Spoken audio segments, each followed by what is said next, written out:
마르코복음 6장 14절에서 29절까지 말씀입니다. 예수의 이름이 널리 알려져 마침내 그 소문이 헤로데 왕의 귀에 들어갔다.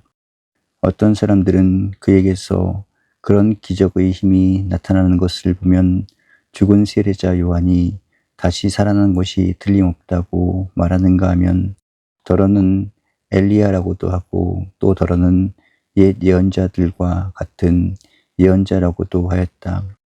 그러나 예수의 소문을 들은 헤로데 왕은 바로 요한이다, 내가 목을 벤 요한이 다시 살아난 것이다 하고 말하였다. 이 헤로데는 일찍이 사람을 시켜 요한을 잡아 결백하여 옥에 가둔 일이 있었다. 그것은 헤로데가 동생 필립보의 아내 헤로디아와 결혼하였다고 해서 요한이 헤로데에게 동생의 아내를 데리고 사는 것은 옳지 않습니다 하고 누차 간하였기 때문이었다. 그래서 헤로디아는 요한에게 원한을 품고 그를 죽이려고 하였으나 뜻을 이루지 못하였다. 그것은 헤로데가 요한을 의롭고 거룩한 사람으로 알고 그를 두려워하여 보호해 주었을 뿐만 아니라 그가 간할 때마다 속으로는 몹시 괴로워하면서도 그것을 기꺼이 들어왔기 때문이다. 그런데 마침 헤로디아에게 좋은 기회가 왔다. 헤로데 왕이 생일을 맞아 고관들과 무관들과 갈릴리아의 요인들을 정하여 잔치를 베풀었는데, 그 자리에 헤로디아의 딸이 나와서 춤을 추어 헤로데와 그의 손님들을 매우 기쁘게 해주었다. 그러자 왕은 그 손녀에게 내 소원을 말해보아라, 무엇이든지 들어주마 하고는 내가 청하는 것이면 무엇이든지 주겠다, 내 왕국의 반이라도 주겠다 하고 맹세하였던 것이다. 소녀가 나가서 제 어미에게 무엇을 청할까요 하고 의논하자 그 어미는 세례자 요한의 머리를 달라고 하여라 하고 시켰다. 그러자 소녀는 급히 왕에게 돌아와 지금 곧 세례자 요한의 머리를 쟁반에 담아서 가져다 주십시오 하고 청하였다. 왕은 마음이 몹시 괴로웠지만 이미 맹세한 바도 있고 또 손님들이 보는 앞이어서 그 청을 거절할 수가 없었다. 그래서 왕은 곧 경비병 하나를 보내며 요한의 목을 베어오라고 명령하였다. 경비병이 감옥으로 가서 요한의 목을 베어 쟁반에 담아다가 소녀에게 건네자 소녀는 다시 그것을 제 어미에게 갖다 주었다. 그 뒤 소식을 들은 요한의 제자들이 와서 그 시체를 고도하다가 장사를 지냈다. 저는 성경에서 오늘 읽은 장면을 읽을 때마다 세상에 이런 일이 있을 수 있을까? 또 이런 일이 있어서 되겠는가? 그런 생각을 언제나 합니다. 그래서 성경을 읽다가 이 장면이 나오게 되면 어떻게 두렵기도 하고 의분 때문에 흥분하기도 하고 가급적이면 이 말씀은 읽지 않았으면 좋겠다, 그런 생각을 해보곤 합니다. 세례 요한과 같이 의로운 사람이 이렇게 무의미한 죽음으로 끝나도 되겠는가, 그런 물음을 가지지 않을 수 없습니다. 또 이런 일들이 앞으로도 계속된다고 하면 우리 역사와 사회와 우리 인생이 무슨 의미를 가지고 살겠는가. 이런 아주 있을 수 없는 희생의 의미와 가치는 어디에 있는가, 그런 생각을 오늘도 여러분과 같이 함께 하고 있고, 또 한 번 우리 모두가 이 문제를 생각해야 할 문제라고 봅니다. 이런 문제를 생각하게 되면 우리는 우선 이런 있을 수 없는 비극이 왜 일어났는가 그런 생각할 때 그 배후에는 정권이 만능이고 정권은 절대라고 하는 이 개념이 생각이 우리 사회에 있는 동안은 이런 비극은 이런 있을 수 없는 부끄러운 사태는 앞으로도 계속될 수 있다고 하는 생각을 금할 수가 없습니다. 그리고 우리가 역사를 돌이켜보면 세계와 역사학의 대부분이 이 정권욕에서 일어났고 정권욕의 결과로 나타났다고 하는 사실을 부정할 수가 없습니다. 역사를 걱정하는 사람들이 똑같은 얘기를 하고 있는데 20세기에 인류의 그 부자유한 이동이 가장 많이 일어난 때가 20세기입니다. 우리 지구를 생활의 한 단위로 보면 20세기에는 자유를 사랑하는 사람들, 이성을 지키려고 하는 사람들, 인간의 가치를 지키려고 하는 사람들이 지구 전반 문화국가에서는 전체적으로 일어나게 됐습니다. 그 하나의 원인은 히틀러가 만들었습니다. 히틀러가 정권을 잡으면서 독일의 많은 지성인들이 자유를 사랑하는 사람들이 독일을 떠나서 다른 나라로 망명을 했습니다. 또 그보다도 더 큰 영향을 미친 것은 공산주의입니다. 공산주의가 정권을 잡기 시작하면서 전 세계의 많은 사람들이 자유와 희망을 찾아서 지구 위에 비참한 이동을 할 수밖에 없었습니다. 그것은 정권이면 무엇이나 할 수 있다고 하는 우리 역사의 잘못된 관념이 그런 결과를 가져왔습니다. 그래서 예수님께서도 헤로드 왕이 요한을 죽였던 것을 알기 때문에 그런 말씀을 점체로 하신 분이 아닌데 이 헤로드 왕을 여우라고 그랬습니다. 저 여우한테 가서 말을 하고 말이죠. 그것은 이 헤롯은 두 가지 성격을 가지고 있는데 로마에 아첨하는 일을 많이 했습니다. 건축을 하고도 로마 이름을 붙이고 로마 무슨 그 정권에 대한 아부하는 일을 많이 하면서도 또 한쪽에는 유대인들을 많이 이용하고 그 사랑하는 것 같이 권모술수를 아끼지 않았습니다. 그러면서도 세례 요한을 죽이는 또 자기가 원해서가 아니고 한 여인이 원해서 죽이는 그런 불행한 일을 저지르게 됐던 것입니다. 예수님께서 하나님의 것은 하나님에게 가이사의 것은 가이사에게라고 하는 말씀을 했지만은 이 가이사의 악의 극치가 빌라도에게서도 나타나고 또 이 세례 요한을 죽인 헤롯 왕에게도 나타나게 됐습니다. 그러면서 우리는 두 가지를 생각하게 되는데 이러한 비극을 다시는 우리 주변에서 겪지 않도록 노력해야겠는데 그 책임이 무엇인가 하는 생각을 묻게 됩니다. 그것은 교회에 얼마나 많은 수가 모이는가, 얼마나 큰 예배당을 짓는가, 얼마나 많은 신부가 탄생되고 목사가 탄생됐는가, 그 문제보다는 엄청나게 큰 문제입니다. 이런 역사의 비극을 어떻게 하면 막을 수 있겠는가, 그것입니다. 또 그것을 위해서 이러한 비극이 어떤 의미를 가지고 있는가, 어떤 가치를 가지고 있는가, 그것도 우리가 찾아야 합니다. 그 의미와 가치를 찾지 못하면 이런 역사의 비극은 계속해서 되풀이될 수밖에 없기 때문에 그렇습니다. 그런데 이런 얘기는 세례 요한 때 끝난 얘기는 아닙니다. 우리 세례 요한에 대해서 지난 시간에도 한 번 읽었고 이번도 읽었습니다만은 세례 요한에 끝나는 게 아니고 바로 얼마 전에 우리 주변에서 우리 속에서 일어났습니다. 근데 그것은 이상하게도 우리 교회 안의 문제가 아니기 때문에 무슨 기독교 문제가 아니기 때문에 다른 사람의 일들과 같이 생각하는데 그것이 큰 잘못입니다. 가장 우리가 지적해야 할 것은 민구하니 지난번 천안함 사건 때문에 46명의 우리 죄 없는 젊은이들이 희생이 됐습니다.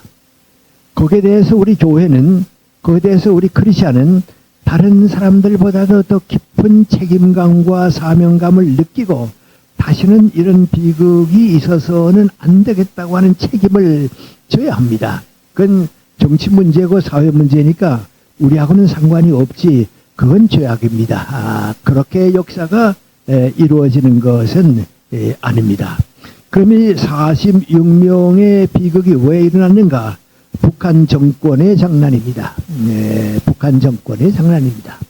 아마 여러분도 이 사건이 벌어졌을 때 어떻게 우리 군함이 이렇게 잘못됐을까 하는 생각을 할 때 저와 같이 북쪽에서 온 사람들, 군에 있는 모든 사람들은 북한의 소외로구나 마시오, 김정일이 또 저질렀구나 다 알고 있습니다. 그런데 그걸 얘기만 안 했을 뿐입니다. 그러다가 이제 자꾸 그것을 찾아보고 해서 진실을 찾아놓고 보니까 역시 북쪽에서 저질렀다. 왜? 하나의 정권의 장난 때문에 그렇습니다. 그러면 38선은 왜 생겼는가? 이것도 정치 권력의 경계설입니다. 6.25는 왜 생겼는가? 누가 만들었는가? 정권력의 문제였습니다.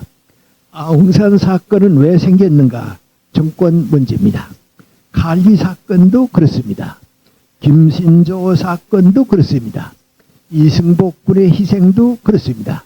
많은 난파 간첩이 파송됐다고 하는 것도 그렇습니다. 그런데 이런 진실과 정의와 자유를 위한 노력이 자꾸 무너지고 있는데에도 불구하고 우리 주변에서는 또 거기에 대해서 아무 생각도 아닌 것 같은 발언을 하는 지성인들이 있고, 때로는 또 우리 주변에서도 그런 걸 볼 때 그건 너무 가슴 아픕니다. 차라리 가만히 있었으면 괜찮겠습니다.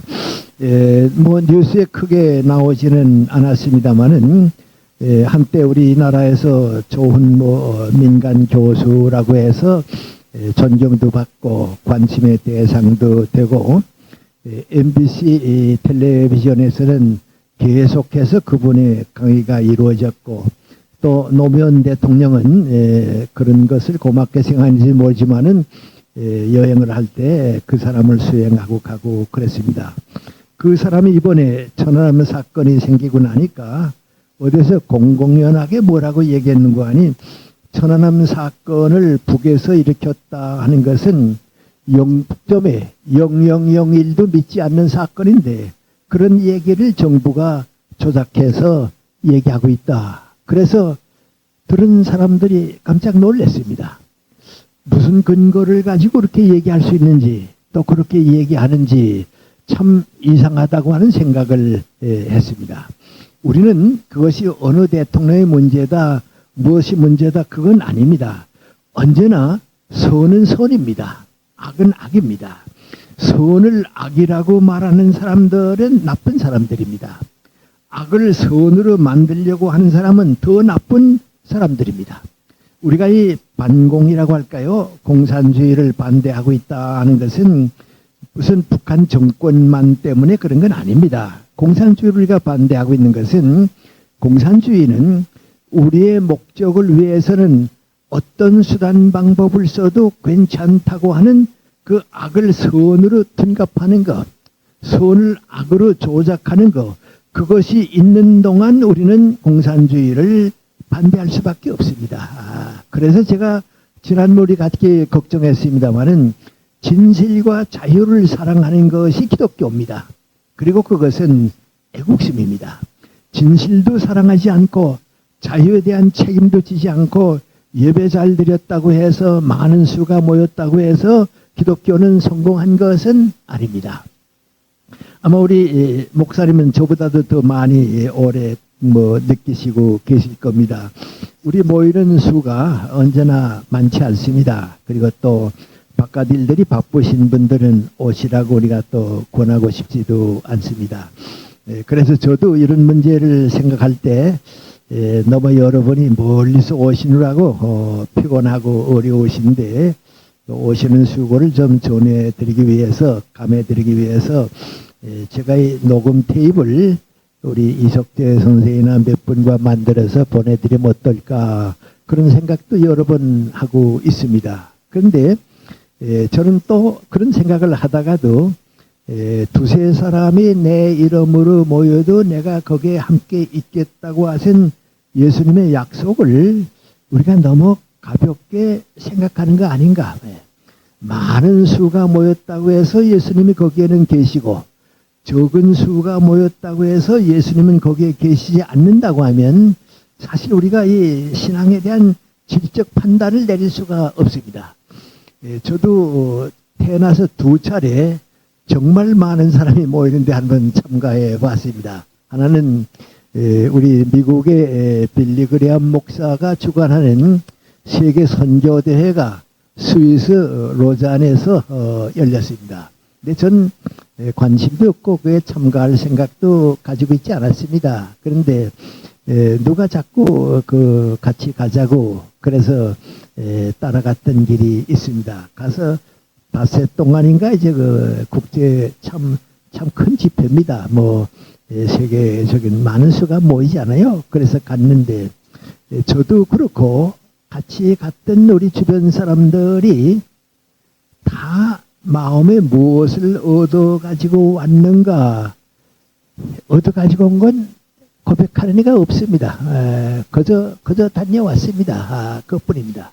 오히려 저 개인적으로 좀 걱정스러웠던 건 민구안이 거기에 참가했던 목사님들과 우리나라를 대표해서 갔던 크리스찬들이 그 옛날이니까 시계를 가져오는 게 하나의 큰 목적입니다. 그런데 시계는 하나씩밖에 못 찹니다. 그러니까 이제 그 시계를 가져오고 싶은 분들이 선물로 가지고 싶은 분이 나한테 와서 부탁을 합니다. 선생님 시계 하나 차고 들어가서 김포공항 지난 다음에 날 달라고 말이죠. 그래서 난 이거 시계 차고 있다고 그랬더니 그 시계는 그 세관에 관계없습니다. 세관 때문에 그럽니다.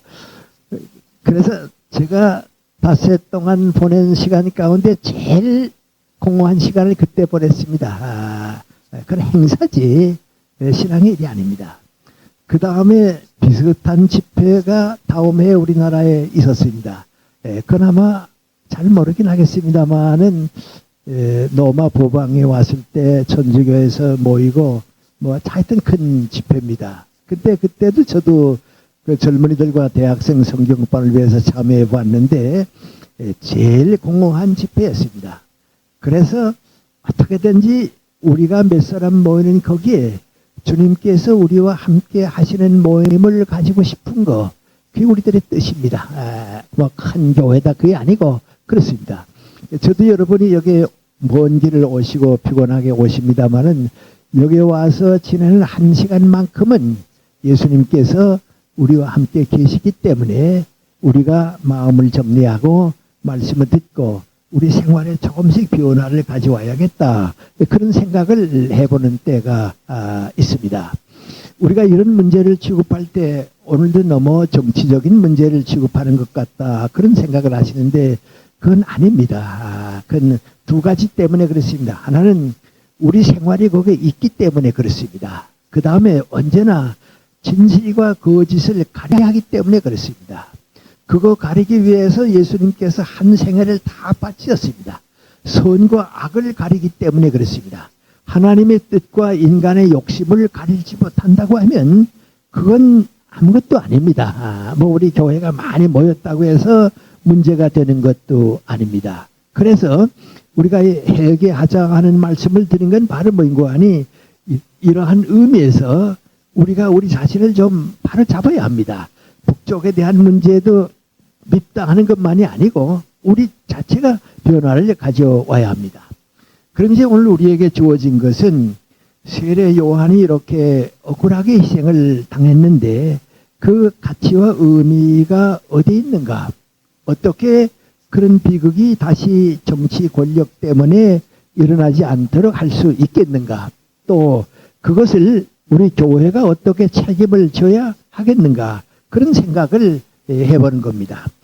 이 문제는 우리 정치 사회에서도 다 문제를 가지고 있습니다. 우리도 많이 해결하고 있으려고 노력하고 있고 그렇습니다. 이건 제 생각입니다만은 지금 천안함 문제 때문에 미국과 중국과의 거리가 아직 아직도 이제 좁혀지지 않고 상당히 멀리 벌어져 있습니다. 그런데 미국과 일본과 우리 정부가 원하는 것은 무엇인가? 이렇게 국제 신의를 짓밟고 폭력을 장난삼아 하는 정권을 더 용납해서는 안 되겠다. 김정일 정권은 이번 기회에 배제해야겠다. 왜?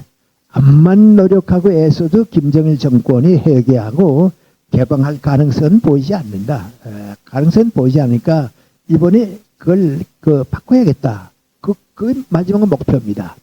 그런데 이제 중국의 목표는 민구하니 그건 못하겠다 말이죠. 그건 우리와 중국과의 정치적인 맹방이 되기 때문에 그건 못하겠다. 지금 결국은 그 소리입니다. 그거 하자고 하는 미국과 우리 그거는 못하겠다 하는 이제 그 중국의 차이, 그거 차이입니다. 근데 러시아가 어느 편을 들고 있는가 하고 있는데 러시아는 다행히 뭐라는 거 아니 우리는 진실을 택하겠다.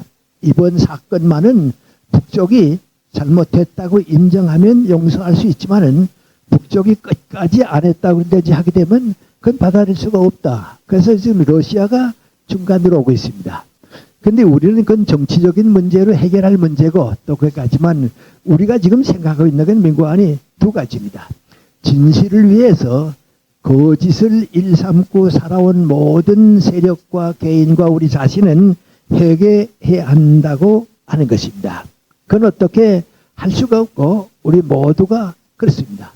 만약에 저 같은 사람이 자꾸 우리가 이제 이런 문제 생각할 때 그 착각을 하는데 저도 이 사회주의를 반대하지는 않습니다. 구라파도 다 거기서 행복하게 살고 카나다도 다 거기가 행복하게 삽니다. 그런데 우리가 지금 걱정하고 있는 건 민구안이 친북 좌파 세력은 잘못을 저지르고 있습니다. 그건 대한민국이 잘 되기를 원하는 세력은 아닙니다. 대한민국이 성공하고 행복하게 살기를 원하는 세력은 아닙니다. 남로당은 그것 때문에 존재하는 것은 절대로 아닙니다. 그 남로당과 짝을 지어가지고 대한민국을 무너뜨리려고 하는 세력은 있어서는 안 됩니다. 그것은 진실을 위해서라도 회개할 수 있어야 하는 겁니다. 저는 자유세계와 공산세계의 차이점이 뭐냐? 자유세계는 자기 잘못을 인정하는 장점이 있습니다. 공산주의는 자기 자신을 잘못을 인정하는 회개가 없습니다. 그게 차이입니다. 암만 공산주의가 나쁘다고 그래도 스스로의 잘못을 바꿀 수 있으면 그쪽이 낫습니다. 암만 내가 뭐 어떻다고 해도 우리 주장에는 잘못이 없다고 생각하는 한 그건 잘못입니다. 대한민국이 북한보다 나은 점이 뭔가? 우리는 우리 잘못을 고쳐갈 줄 아는 게 낫습니다. 그런데 그걸 고치지 않는 잘못을 우리가 느끼게 되는 것입니다. 그런데 이것은 정말 우리 주변에서 아무 의미 없이 우리가 살아왔던 사람들에게도 발표합니다. 저는 갈기 사건이 났습니다. 116명이 그때 희생을 당했습니다. 그런데 전에도 말씀드렸는데 카나다 토론토에 가서 만난 분들이 대부분 목사님들인데 그 토론토에 계신 목사님들이 김현희는 중앙정보부에서 만들어내놓은 가짜 인물이고 그건 북한에서 한 게 아니고 대한민국 정보부가 한 거라고 그럽니다. 그런데 대한민국이 암만 나쁘고 못생겼다고 해도 우리나라 여객기를 폭파시켜 가지고서 국가의 이익이 무엇이 있겠습니까? 생각해 보세요. 우리 대통령이 정권을 유지하기 위해서 중앙정보부를 시켜서 우리 여객기를 폭파시켜서 116명을 죽였다. 그게 있을 수 있는 일이에요, 여러분? 그게 상상이나 할 수 있는 일이에요? 근데 목사님들이 그걸 믿고 있고 그걸 주장하고 있으니까요. 전 그때 정말 놀랐습니다. 그래서 그 개인적인 일입니다만 돌아오고 얼마 있다 동아일보에서 무슨 글을 써달라고 그랬으니까 민구안이 정직이 애국심이라고 그랬습니다. 정직하지 못한 사람은 나라를 살려갈 길이 없습니다. 그럼 정직하다고 하는 건 뭡니까? 회개하는 사람에게서 이루어지는 겁니다. 근데 그 김현희 씨는 그때 말하면 갈기 폭파범입니다. 자기 자신도 하는 말이 민구안이 두 사람이 사명을 띄고 왔는데 그 남자는 그 가지고 왔던 약을 먹고 죽어서 그 끝나고 자기는 그 약을 먹지 못하고 잡혀서 왔다고 말이죠. 근데 처음에는 나는 북한 정권에 대해서 충성을 다하는 사람인 줄 알았다는 거예요. 또 그 사람이 그 김현희가 잡히지 않고 북쪽으로 돌아갔으면 지금 북쪽은 용어입니다. 예, 아주 그 뭐 대단한 용어입니다. 근데 여기 와서 116명을 내가 죽였다고 하는 생각할 때 뭐 느꼈는고 하니 나는 100번 죽어도 마땅한 사람이다 겁니다. 네, 나는 100번 죽어도 마땅한 사람이다. 그 회개 첫 단계입니다. 그 다음에 뭐라 그랬습니까? 한국에 오니까 많은 사람들이 이건 중앙정보부에서 시킨 거고 자기는 가짜라고 자꾸 얘기를 하니까 이제는 진실을 위해서라도 내가 살아남아야겠다. 그 용기가 있겠다며. 그 사람 직접 뭐라 그런지 아십니까? 김대중 정권과 노무현 정권 때 많은 어려움을 겪으면서 언젠가 진실이 밝혀질 때까지는 내가 살아남아야겠다. 바로 그것이 한 인간의 고백입니다. 그렇게 살지 않으면 안 됩니다. 우리가 너무 진실을 외면하면서 사는데 그건 아닙니다. 어제 그저께쯤 되는가요? 우연히 텔레비전을 돌리니까 그 국회의장을 지낸 이만섭 씨가 이제 정치 원로로서 나와서 무슨 해고담을 얘기를 하고 있었습니다. 아마 방송사에서도 박정희 대통령이 제일 미워하면서도 불러서 이 얘기를 듣던 사람 가운데 하나고 누구한테 가서도 겁 없이 얘기했던 사람입니다. 그날도 그런 얘기 하대요. 박 대통령이 자기를 참 미워하는데 그래도 자기 얘기를 듣겠다고 오라고 그래서 갔다는 거예요. 가니까 박 대통령이 유신헌법에 대해서 얘기를 하더래요. 그래서 자기가 뭐라고 얘기했는 거 아니? 각하, 유신헌법을 하게 되면 당신은 영원히 역사에서 끝납니다. 이제 이 자리를 내놓고 후계자를 키우게 되면 당신은 대한민국을 위해서도 그렇고 당신도 빛나는 사람이 되지만 이거 하게 되면 당신 끝납니다. 후계자에게 물리십시오. 그랬더니 박선희 했더니 아무 얘기도 안 하더래요. 그래서 하여튼 나 할 얘기는 다 했다고. 그래서 박 대통령이 제일 미워하면서도 3번이나 독대해서 자기를 불러가지고 얘기했다. 그런 얘기를 합니다. 근데 그분에게 물었습니다. 이제 대담하는 사람이 묻기를 이제 정치계에서 끝나고 발선을 맞이하게 됐는데 정치인들에게 제일 하고 싶은 얘기가 뭐냐 그랬더니 첫째가 뭔지 아세요? 정치인들이 정직해야 한다고 말이죠. 내가 지금까지 살아온 바에 하게 되면 정직한 사람 하나도 없다고 말이죠. 다 정직해야 한다고 말이죠. 그 다음에 두 번째는 뭐냐 말이죠. 정치를 하는 사람들은 내 정당이 중요한 게 아니고 나라가 먼저라고 하는 걸 알아달라고 말이죠. 자기도 여당 야당 갈라가지고 싸워보니까요. 항상 어떻게 정권 잡느냐 하는 것 뿐이지 나라 걱정 안 한다고 말이죠. 그렇습니다. 그 두 가지라고 그럽니다. 다른 건 없습니까? 그랬더니 하나 안타까운 거 있는데 저런 사람은 정치사회에 있어서 좋겠다 하고 기대했던 젊은 사람들이 돈 먹고 나가 떨어지는 거 볼 때마다 마음이 아팠다고. 정치는 명예를 위해서 일하는 거지 돈 때문에 일하는 게 아니라고 말이죠. 그런데 그 나쁜 버릇을 배워가지고서 쓸만한 사람들이 자꾸 돈 때문에 무너져가는 가슴 아프다고 그랬습니다.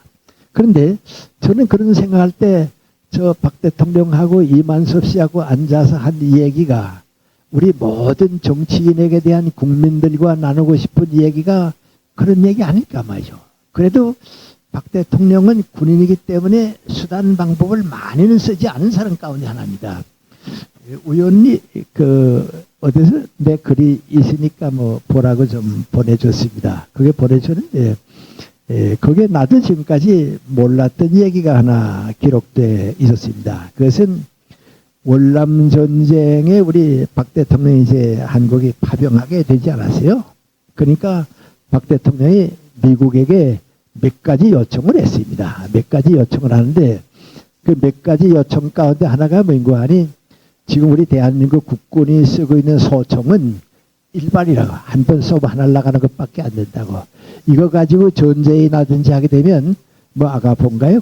소련제 소총을 가지고 있는 북한하고는 대할 수가 없다. 그러니까 이번에 월남 파병할 때 우리가 군대를 보내줄 테니까 그 대신 M16 소총을 다고 말이죠. 그건 당기기만 하면 뭐 몇 발씩 나가는 거 아니에요? 그러니까 그걸 달라 그러니까 그 미국식에서 민관이 그렇게 하겠다고. 그래 그게 하나의 조건으로 약속이 됐습니다. 그래서 미국의 맥도날드 다글라스라고 하는 그 전쟁 무기 만드는 무기 회사가 있죠. 그 무기 회사하고 우리 정부가 계약을 했습니다. 이번 월남 전쟁에 가는 걸 가지고서 M16 소총을 보내달라 말이죠. 그래 거기서 승낙이 했습니다. 그래서 매매 계약이 됐습니다.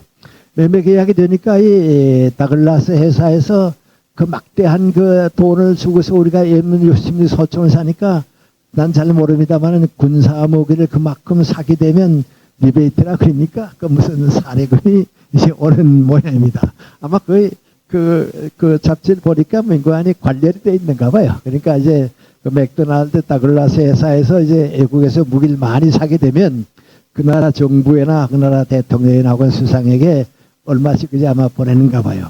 그런데 그 맥도날드 다글라스 회사에서 데이빗 심슨이라고 하는 중역을 보내서 이 한국에서 이 무기를 사줬는데 감사되는 표시를 하라고 와서 왔습니다.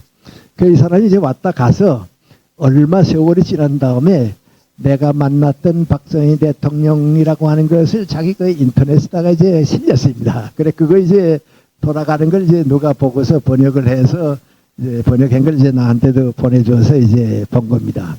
그 데이비드 심슨이라고 하는 사람이 이제 100만 불을 가지고 왔습니다. 100만 불 이제 수표를 가지고서 이제 와서 그 얘기는 안 하죠. 완전히 비밀이죠. 그러니까 그 대통령을 내가 만났으면 좋겠다. 그러니까 어떻게 하는 거 아니 은인에서 만나게 해달라. 그래서 이제 데이비드 심슨이 어떻게 하는 거 아니 박 대통령을 만나러 갔습니다. 그런데 그 기록 가운데 뭐라고 하는 거 아니 하여튼 무척 더운 날이라는 걸 생각이 난다고 말이죠. 지금도 아주 더운 여름에 박 대통령을 만나러 가서 이제 대기실에 기다리고 있는데 그 문을 열고서 이제 그 뭐 비서가 들어오라 그러니까 박 대통령이 일을 하는데 키가 조그마한 사람이 왼손을 부채질을 하면서 책상에 소리돌을 다 이렇게 뭐 들치고 있더래요. 그래서 각하 손님이 오셨습니다. 비서가 그러니까 그러냐고 미안하다고 하고 예의를 갖추기 위해서 걸어놓았던 양복을 입던 말이죠. 그랬더니 비서 보고서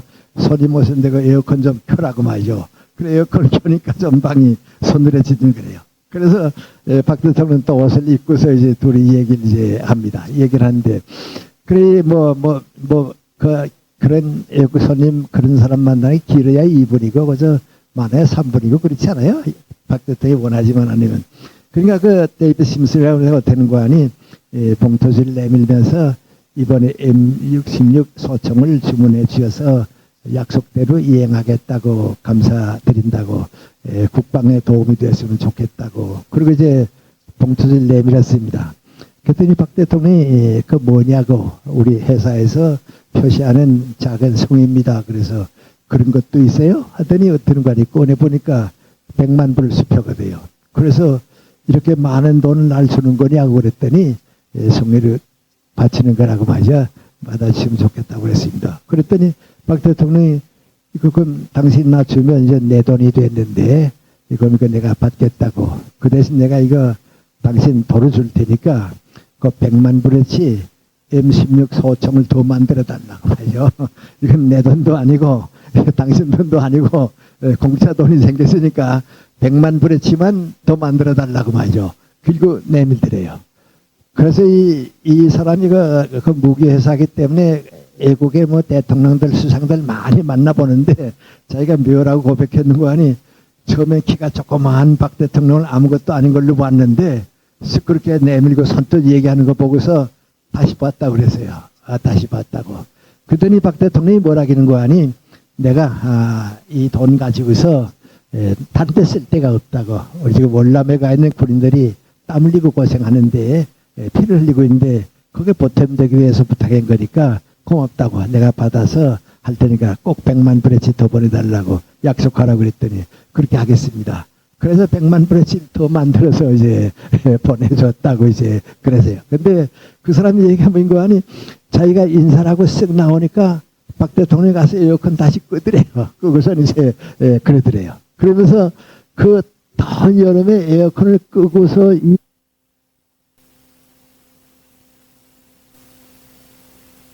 젊은이들이 한 아버지다. 그 인상이 남았다고 그랬어요. 바로는 그런 점들이 우리 주변에서 자꾸 일어나야 합니다. 자꾸 일어나서 뭔가 그걸 좀 조금씩 바로잡는 방향으로 가야 합니다. 물론 그분에게도 실수도 많이 있겠죠. 아마 내가 이런 얘기하면요, 정치가들은 또 하는 얘기가 있다고요. 그 박 대통령이 항상 그 에어컨 끄고 있는 게 아니라고. 그날 여기 손님이 오니까 한번 이제 이렇게 쇼해본 것 뿐이지 그거 아니라고 그럽니다. 그런데 만약에 박 대통령이 그 진실이라고 하면 그건 쇼라고 얘기하는 그 사람은 나쁩니다. 다른 사람의 진실을, 거짓을 받아들이면 나쁩니다. 암만 보잘것 없는 사람도 진실은 진실입니다. 그리고 그게 통해야 합니다. 전 일본 나라를 이따만큼 대단치 않게 보다가도요, 여기에 그 일본의 장점이 있구나, 그런 걸 느낍니다. 일본이 태평양 전쟁 하기 전에 이 외무부 장관들은 다 전쟁 반대했습니다. 육군은 전쟁하자 그러고 해군은 반대했습니다. 근데 그 전쟁 반대하는 마지막 그 외무장관이 마츠오카라고 하는 외무장관이다. 아주 키가 작은 분이 그랬습니다. 그러니까 수상은 동조 수상군이니까요. 외무장관이 반대하니까 외무장관을 내보내고 이 다른 장관을 끌어왔습니다. 전쟁에 가담할 장관을 끌어왔습니다. 그러니까 마츠오카 외무장관이 어떻게 했는가 하니 쫓겨나게 됐습니다. 근데 난 그때 학생으로 있었는데요. 신문을 보니까 외무부 장관이 쫓겨났는데, 그 키가 작은 외무부 장관이 쫓겨나는데 외무부 직원 전체가 두 줄로 서세요. 그래서 나가는 장관에게 박수를 쳐서 보내요. 그게 신문에 나요. 그런데 그게 깔려있는 게 뭔가 하고서 좀 읽어봤어요. 읽어봤더니 지금까지 외무부 장관 가운데 우리 모든 부하를 인간적으로 그렇게 대해준 장관은 처음이었다고 말이에요. 그 장관은 정말 그 직원 하나하나를 말이죠. 데리고 있는 참 급사 하나하나까지도 인간적으로 대해줘서 이제 이분이 나가게 되면 전쟁이 될 거고 인간적인 대우는 이제 끝났다. 그것 때문에 박수를 쳤을 것이다. 쳤다. 그 식이에요. 그래서 나는 그거 볼 때 일본과 같은 군국주의에도 그런 사람이 있어야 합니다. 우리도 좀 이렇게 그런 사람들이 있어서 정치가 좀 더 밝아지고 그럴 수 있는 겁니다. 그럼 이제 결론을 말씀드려야겠는데요. 이런 비극이 정치 사회에서 지금도 벌어지고 있는데 그럼 우리가 막는 길은 뭔가 말이죠. 우리 교회는, 우리 크리스천들은 정치가 전부라든지 정치가 절대라든지 그 사고방식을 고쳐야 합니다. 정치보다 소중한 것은 사회 선한 질서입니다. 선한 질서보다 더 소중한 것은 인간 목적관입니다. 종교가 있고 교육이 있다고 하는 것은 적어도 정치보다는 교육이 더 중하고 정치보다는 인간 목적관이 있어야 한다고 하는 것을 가르쳐 주는 것이 종교입니다. 그렇게 본다고 하면 저는 정치에 뛰어드는 종교인들 국민은 괜찮습니다. 정치에 뛰어드는 신부들, 정치 운동에 뛰어드는 스님들, 정치에 앞장서는 목사님들, 정치에 앞장서는 신과대학의 교수들 좀 생각해 주기를 원합니다. 왜요? 그러면 우리 선한 질서를 지킬 사람이 없습니다. 그리고 인간 목적관을 줄 사람이 없습니다. 저도 연세대학교에 있을 때 가장 싫어한 건 민관이 국회의원 한번 해봤으면 해서 뛰어가는 사람들, 장관 한번 해봐서 해서 뛰어가는 사람들. 내 친구 교수 가운데 한 사람이 유종의 국회의원 갈 때 겉으로는 저는 옛날과 같이 됐습니다만 속으로는 그때부터 난 미안한다. 그 사람은 존경을 안 했습니다. 교수가 유종의 국회의원 준다고 해서 따라갈 정도가 되게 되면 그거 무슨 교수입니까? 그리고 또 다시 돌아와서 학생들한테 교수하겠다고 그러면 그건 정치 목적인 사람은 교수가 돼서는 안 됩니다. 이번에 좀 이상한 얘기가 하나 생겼습니다. 우리 성공회 유명한 신부가 통일장관했죠. 노무현 대통령 때 통일장관했죠. 그분이 이번에 천안함 사건이 났을 때 한 얘기가 민관이 북쪽에서는 1호라고 하는 거, 1호, 2호라고 하는 말을 쓰지만은 1번이라고 하는 말은 안 쓴다고 그랬습니다. 그러니까 탈북해온 사람들이 뭐라고 했습니까? 나 쌀배급 받을 때 대기표가 다 1번, 2번이라고 하죠. 안 쓴다는 말이 뭐냐고 그랬습니다. 근데 이번에 북쪽에서 뭐라고 했습니까? 북쪽에서 평양에 와 있는 애교관들을 전부 모아가지고서 뭐라고 했습니까? 우리는 1번이라고 하는 말 안 쓴다고 그랬습니다. 그건 대한민국이 조작한 거지 안 쓴다고. 그 얘기는 꼭 우리 목사님이 얘기하고 꼭 같습니다. 좀 상백합니다. 요새 신부님들이 뭐 4대강 반대한다고 자꾸 그러는데 얼마나 연구해 봤는지 얼마나 결과가 좋아서 반대하는지 난 그건 잘 모릅니다. 전 그래서 여러분과 같이 개인적으로 농담할 때 경부고속도로 만들 때 반대했습니다. 뭐 반대했다고 해서 영향력 있는 건 아니지만 하여튼 나는 반대했습니다. 그 다음에 그 때문에 나라가 경제 발전하는 걸 보고서 내가 참 부끄러운 짓을 했다 말이죠. 이 정치 문제에 대해서 내가 자신이 없는 동안은 말 안 해야겠다. 이번 4대강 문제에 대해서도 말 안 합니다. 근데 유태영 선생이 어전에 남 만나더니 나보고 그래요. 야당 간부를 만나가지고서 그 4대강을 왜 이렇게 자꾸 반대하냐고. 조사도 안 해보고 연구도 안 해보고 왜 반대부터 하느냐 그랬더니 그 야당 간부가 뭐라고 얘기하는 거 아니? 이명박 씨가 청계천 성공해가지고 대통령 됐다고. 이번에 4대강까지 또 성공하게 되면 우리는 당분간 정권 못 잡니다. 그 말이요. 우리가 하면 몰라도 말이죠. 이 정권이 하게 되면 우리 정권 얼마 못 잡는다고 말이죠. 반대해야 한다고 말이죠. 그렇다면 그건 애국심은 없는 거죠. 네. 그래서 제가 말씀드리는 게 뭐고 하니 애국심이라고 하는 건 나라 먼저 걱정하는 겁니다. 그래서 우리가 이 뜻을 알아야 합니다. 그리고 이게 정말 안 할 말씀인지는 모르겠습니다. 저 같은 사람이 얘기하면 좀 이상합니다만은 뭐 목사님들도 신부님들도 또 기독교 지도자들도 공산주의가 어떤 사상이라고 하는 걸 좀 알아야 합니다. 그거 모르면 자기가 피해를 입습니다. 그거 모르면 민족과 국가가 피해를 입기 때문에 그렇습니다. 적어도 신부님이나 목사님들은 공산주의가 어떻다고 하는 건 알아야 합니다. 저는 요한 바오로 2세는 그걸 잘 아는 보방이었습니다. 그 세계 역사를 바꿨습니다. 우리 김수환 추기경이 그걸 잘 아는 분이었습니다. 김수환 추기경은 내가 알기 때문에 그런데 그분이 철학 공부를 하고 있는데 상시대학 다닐 때는 철학을 했고요. 독일에 가서 이제 사회학인데요. 독일의 사회학은 사회철학입니다. 그걸 아는데 그 지도 교수가 뭘 부탁했는고 하니 당신 한국서 와서 한국말도 알고 그러니까 한국 유교에 대해서 좀 연구하라고 그랬어요.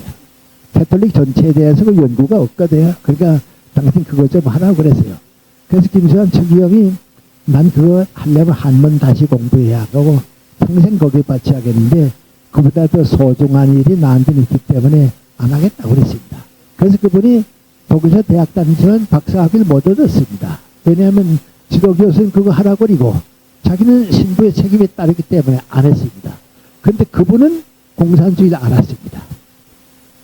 공산주의를 알았기 때문에 오해를 받으면서도 돌이켜서 자꾸 얘기하는 겁니다. 그건 아니라고 말이에요. 그건 좀 알아야 합니다. 왜냐하면 정부와 정권이 절대고 전부라고 하는 생각을 버리면 안 됩니다. 그건 우리가 그 생각은 포기해야 하고요. 시정하지 않으면 안 됩니다. 그러면 그 다음에 와야 하는 게 뭐냐 말이죠. 이데올로기보다 윤리성이 소중하다고 하는 것을 알아야 합니다. 아마 그것은 뭐 미국이 모든 점이 다 좋은 건 아닙니다만은 미국은 그 점에 대해서 상당히 앞선 나라입니다. 다 좋은 나라입니다. 두 가지 얘기만 할까요? 트루만 대통령이 2차 대전 이제 끝내기 위해서 원자탄을 만들었습니다. 이제 극비리 됐습니다. 어느 정도 극비리냐 하게 된 말이죠. 트루만 대통령이 대통령 취임하고서 갑자기 이제 전 루즈벨트 대통령이 이제 세상 떠나니까 부통령이 대통령 자리를 이어받게 되지 않았어요. 처음 강요회의를 열었습니다. 강요회의를 열고서 다 끝나고 돌아가는데 해군 제독 한 사람이 나가지 않고 남았습니다. 그 트루만 대통령이 이상하다 싶어서 왜 안 나가는가 하고 있는데 그 제독이 다 나가니까 대통령한테 왔습니다. 어떠니 제가 각하가 모르시는 비밀 하나를 말씀드릴 책임을 가지고 있습니다. 그랬습니다. 그러니까 트루먼 대통령이 속으로 화가 났습니다. 내가 부통령인데 나 모르는 비밀을 내가 알고 있다고 하는 게 뭐냐 말이죠. 그래서 대단치 않게 생각하지만은 들어보자고 그랬습니다. 그랬더니 원자탄을 만들었습니다. 그런데 그것은 대통령은 알았지만은 부통령은 몰랐습니다. 그렇게 트루먼 대통령이 그렇게 극비에 이루어졌다고 하는 걸 알았습니다. 그러고서 이제 전쟁이 자꾸 이제 진행된 동안에 트루먼 대통령이 원자탄을 다 만들고 이제는 폭탄을 투하할 수 있다고 하는 가능성까지 보고가 되니까 대통령이 큰일 났습니다. 이걸 쓰느냐 마느냐 말이죠. 그 혼자 결정할 문제가 못 되죠. 그래서 트루먼 대통령이 어떻게 하는 거 아니 극비리에 아메리카의 지도자 70명에게 극비리에 설문조사를 했습니다. 지금 이런 가공할 만한 폭탄이 생겼는데 전쟁을 빨리 끝내고 희생을 없이 하고 빨리 평화를 유지하기 위해서 쓰는 것이 좋겠느냐 나쁘겠냐 말이죠. 조사했습니다. 그런데 거의 70% 가까운 사람들이 쓰자고 그랬습니다.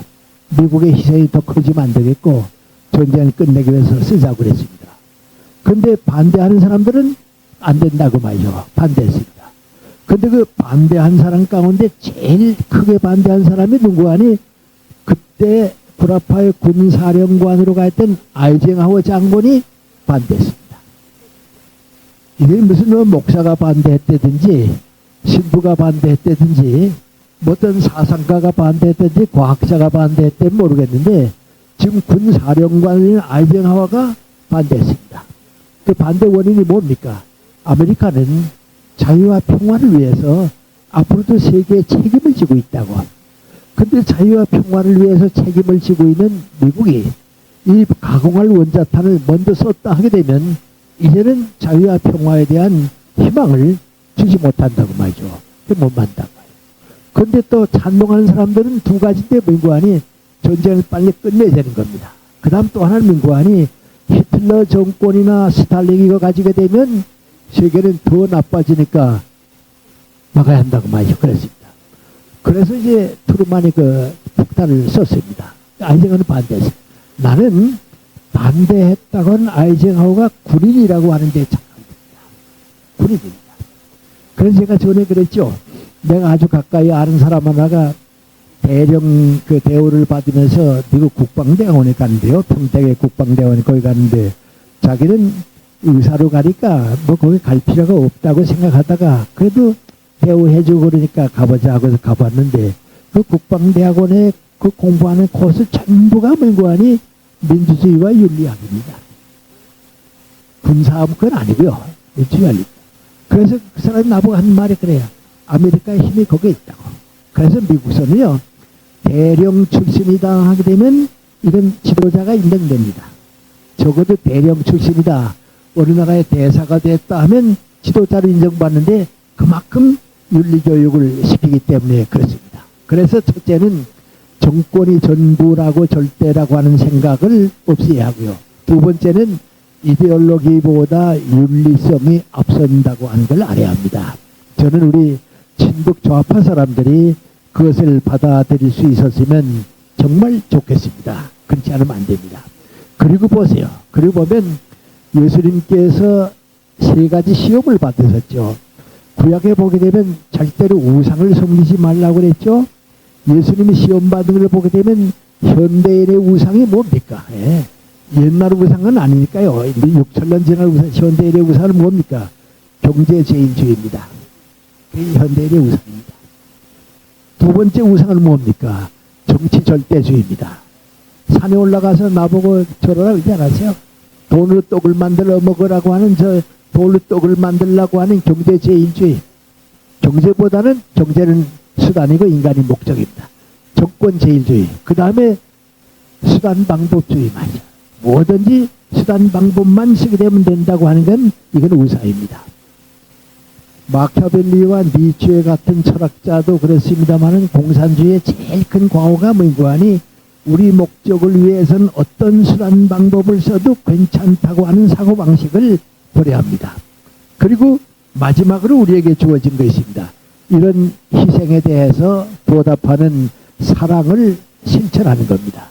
그걸 우리 마음속으로 받아들이고 우리 생활 속에 받아들이고 우리 뜻에서 받아들여야 합니다.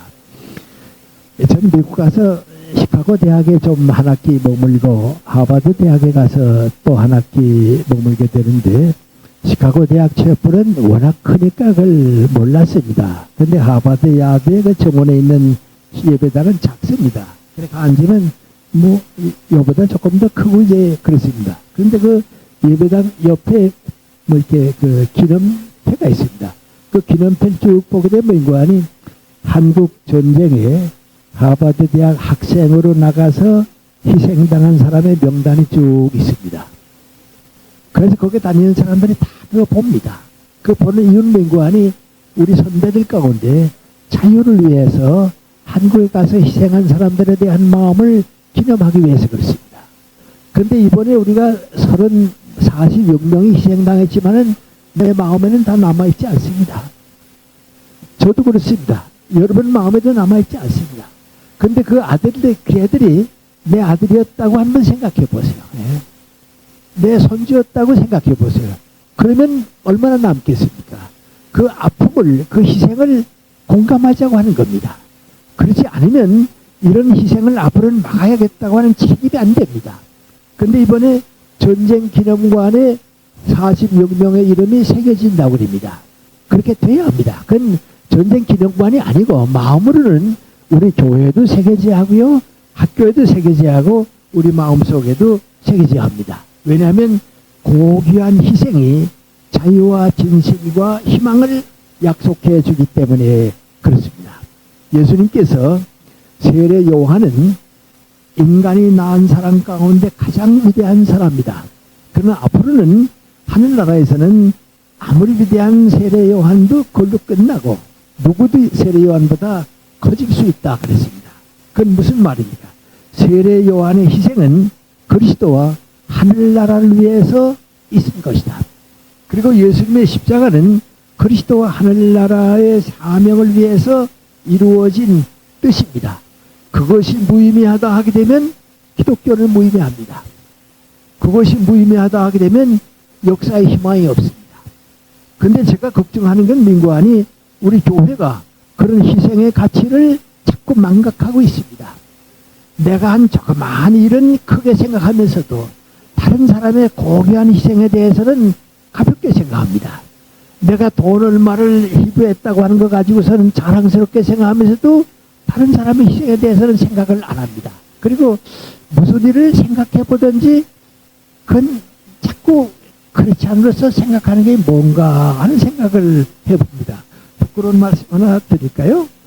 2, 3일 전에 우리 김태길 선생이 돌아가시고 일주기가 됐습니다. 그래서 그 재단에서 또 그 제자들이 애써서 전집 16권을 만들었습니다. 그래서 이번에 이제 그 16권이 이제 사회에 나오게 됐습니다. 그건 고마운 일이고 또 해야 할 일이고 또 좋은 일입니다. 그런데 이게 이상하게도 우리 사회가 이제 변해서요. 전집을 읽는 사람은 없습니다. 그것도 지금 16권의 값이 30만 원인데 누구 30만 원 주고 살 사람은 없습니다. 필요한 건 이제 그 가운데서 한두 권을 떼서 읽습니다. 그래서 저거에 무슨 의미가 있는가. 우리 이교 선생님이 당신이 비용을 대서 그 아주 정말 정성스럽게 쓴 책들이 7권을 연세대학교 출판부에서 전집을 냈습니다. 그 전집을 냈는데 거의 누구도 가져가지 않습니다. 그래서 창고에 그냥 쌓여 있으니까요. 할 수 없이 도서관에 다 보냈습니다. 그러니까 좋은 일은 좋은 일입니다. 근데 그런 문제가 왜 생기는가 하는 생각을 잠깐 저 나름대로 해봤습니다. 저 나름대로 해보니까 이게 전집을 만든다고 하는 것이 독자를 위한 생각이 아니고 그 사람의 공로와 업적을 위한 생각으로 바뀌니까 이게 앞뒤가 맞지 않는 거구나 말이죠. 그런 생각입니다. 죄송합니다. 근데 저는 오래전에 삼정당에서 전집 내자고 해서 10권을 냈습니다. 지금 생각해보면 그래서 나도 모르고 낸 거죠. 저롯이 낸 거죠. 그런데 그때는 독자들이 그걸 원하기 때문에 한 2만 질이 나갔습니다. 그러니까 10권이 2만 질이 나갔으면 20만 권이 나간 셈이죠. 그러니까 부끄럽진 않습니다. 하여튼 뭐 내용이 있든지 없든지 그만큼 나갔으니까 그래서 그만큼 됐다. 그래서 그 위로는 받는데 이제 다시 전집을 하자 하면 어떡하겠냐. 안 하겠습니다. 왜요? 그건 부담이지. 나를 위한 거지. 독자를 위한 건 아닙니다. 그래서 요새 뭐 제가 쓴 책이 한 서너 분야가 있는데요. 철학 분야는 다행히 한 출판사에 가 있으니까 그걸로 끝내면 되고 종교 문제나 이런 건 또 앞으로 사람들이 필요하면 또 찾아보면 될 테니까 그런 거고 제일 관심이 좀 많은 건 오히려 이제 수상과 수필인데 우리 하누리에서 지금 3권, 2권이 나왔고요. 지금 3권째 하고 있습니다. 하누리에서 한 권쯤 더 하게 되면 그 뭐 다 한 번 마무리 할 테니까 그걸로 살면 이제 끝내야겠다 말이죠. 그래서 이제 뭐 더 할 욕심 내지 않아야겠다. 왜? 그것도 이제는 세월이 지나니까 독자들이 얼마나 찾아 읽을까 하는 거 문제인데 그걸 많이 부담을 줄 필요도 없고 또 날 위해서 할 필요도 없다. 그게 옳지 않나 그런 생각을 이제 해봅니다. 왜냐하면 몇 사람들이 뭐 전집 얘기를 자꾸 꺼내니까요. 그래 몇 사람들 지금 뭐 철학 분야는 출판사에서 뭐 수필 같은 건 우리 삼정에서 저희 하늘이에서 하고 있고 뭐 그러니까 근데 나도 생각을 좀 해보다가 안 해야겠다 말이죠. 왜? 그저 독자들이 원하는 것까지 해주면 되지.